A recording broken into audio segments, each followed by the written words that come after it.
2023 new Yamaha R15M new version. Yan po ang version 4 at ito po ang pinaka-the best sports bike from Yamaha 150cc. Mga idols, ito nung lumabas to sa atin sa Pilipinas, talagang madami po nag-abang at marami po nagkagusto dahil fully loaded itong ating bagong Yamaha R15M.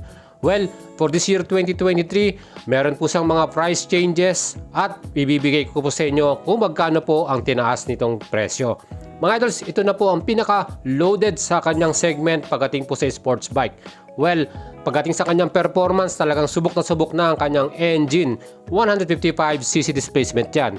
Plus, newly designed M-shaped intake duct with LED projector headlight. Ganun na po kaganda at ka-aggressive yung ating muka ng ating R15M na to. Well, meron din siyang twin eye LED position light. Yung ating mismong daytime running light dyan.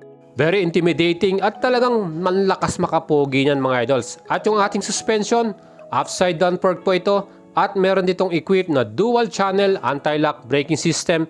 Plus, meron din itong traction control system kung saan mas maganda po yung ating cornering pag tayo po nasa racetrack. Plus, equipped din po ito ng assist and slipper clutch. At ang pinaka-the best, meron na rin po tayong quick shifter. Kaya po talagang super loaded itong ating R15M. And para sa taon na to, 2023, makikita na ba natin yung kanyang standard version kung saan itong R15, same design, pero ito po ay connected na with Yamaha Connect. At dalawang kulay po yung inaasahan natin, itong black at itong race blue color. Mga idols, tumutok kayo sa ating YouTube channel dahil pag oras na final na tayo sa update na yan, matik po yan, meron tayong magiging Moto News update para dito. Like and follow nyo yung ating FB page, supportahan nyo ko dyan mga idols at pakihit yung all button sa ating YouTube channel para lagi kayong updated. Mga idols, itong ating 2023 new price update para sa ating R15M, may bagong SRP na to, 203,000 pesos. Ang dating presyo niyan, 195,000, may price increase tayo na 8,000 pesos. Para naman sa ating installment, pwede nyo pong makuha yan. Minimum down payment 43,800 at may kasama po itong insurance, maybe 8,000 plus or more. At ang ating monthly 12 months 17,000, 24 months 10,616 at 36 months 8,539 mga idol. Yan po yung ating monthly payment at of course meron tayong rebate at 200 pesos pag maaga po tayo magbayad. At kung gusto nyo bumili mga idols, again, check yung ating video description. Nalagay po natin yung mga store or branches ng Yamaha na pwede nyo pong pagtanungan at makabili dyan. Mga idols, yan po ang ating bagong-bagong R15M B4 2023. Of course, inaabangan din natin yung ating R15 standard version. Ano po bang meron doon?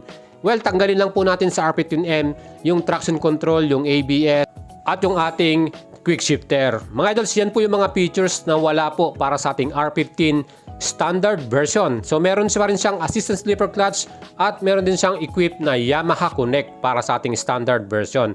At kung darating man yan, inaasahan natin dalawang kulay yung ating makikita, yung race blue at itong tech black. So mga idols, abangan po natin for this year 2023. Hopefully dali na yan ng ating Yamaha Motors Philippines kasi nga may choices tayo na merong mas affordable price para sa ating R15 ano.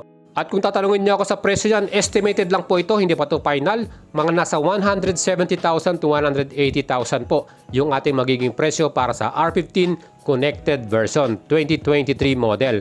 And para naman sa ating specs and details sa engine natin, yan pa rin po ay merong 155cc displacement, liquid cooling po ito, 4-stroke, single overhead camshaft, 4 valves with a BBA engine. Siyempre, fuel injection na rin yan. At merong maximum power na 18.4 HP at 10,000 RPM, maximum torque 14.2 Nm at 7,500 RPM naman. Of course, meron tong 6-speed transmission at equipped po ito ng assistant slipper clutch. At syempre para sa ating R15M, may additional yan ng dual channel ABS, traction control at quick shifter. Mga idols, yung ating front suspension, yan po ay naka upside down fork at yan po ay may sukat at 37mm. KYB brand po ang ginamit para sa ating front suspension. Sa likod naman ang ating rear suspension, naka link type monocross suspension with swing arm na aluminum. Kaya talagang very lightweight po itong ating R15 na to. Para naman sa ating stopping power, yung front brake natin ay merong 282mm hydraulic single disc at yung ating rear brake naka 220mm naman na hydraulic single disc. Ngayon po, meron tayong 2-channel ABS para sa ating R15M. Pagdating naman po sa R15 standard, wala po tayong ABS na equip. Ang ating namang sukat ng tire, front naman natin 180 by 17, tubeless po ito. Rear tire natin 140/70 by 17. Again, napaka-wide po ng mga tires na ginamit natin dito. At yan po ay parehong tubeless tire mga idol. Para sa ating performance, ang ating pong top speed para sa R15 ay 150 km per hour. Approximate lang po ito. At itong ating sports bike can accelerate from 0 to 100 km per hour in 10.1 seconds. Ganun siya kabilis at kaganda ang performance mga idol. And para naman sa ating mileage, fuel consumption po ng ating R15 ay 40 km per liter. So matipid din po ito sa gas consumption. At yung ating fuel tank capacity ay 11 liters. Dahil na rin po sa magaan po itong ating R15, 142 kilograms po ang bigat nito, ay siyempre talagang napakaganda para sa racetrack kung gusto nating itry ito. Well, yung ating seat height, 815 mm, hindi po nagbago yan. At ang ground clearance natin, 170 mm. Mga idols, itong ating instrument console features natin. Again, meron po itong fully digital speedometer, tachometer, trip meter, odometer, at meron din siyang clock. At siyempre may mga indicator tayo ng ABS light, oil and battery indicator, plus meron tayong rev limiter indicator. And itong ating R15, pareho pong merong Y-Connect ito. Ibig sabihin, may kukonect na natin itong ating smartphone dito po sa ating motor at makikita natin yung ating mga performance dyan, yung ating last parking location, yung ating GPS, plus yung ating last ride. Makita natin kung gaano tayo kabilis at matatrack natin lahat yan. Plus, para po sa ating R15N, meron tayong riding modes, track mode at street mode. Siyempre, depende po pag nasa racetrack tayo, yun po yung ating pipindutin, isi-switch on natin yan. Well, ito na po ang pinaka-update ko sa inyo. Hopefully, masilayan na natin at makita na po natin finally ang R15 standard version. Connected na po ito, may Yamaha Connect. At itong ating R15M ay magkaroon pa tayo ng other color choices. Siyempre, lagyan naman nila ng color black or color blue din yan. Depende po sa Yamaha Motors Philippines yan.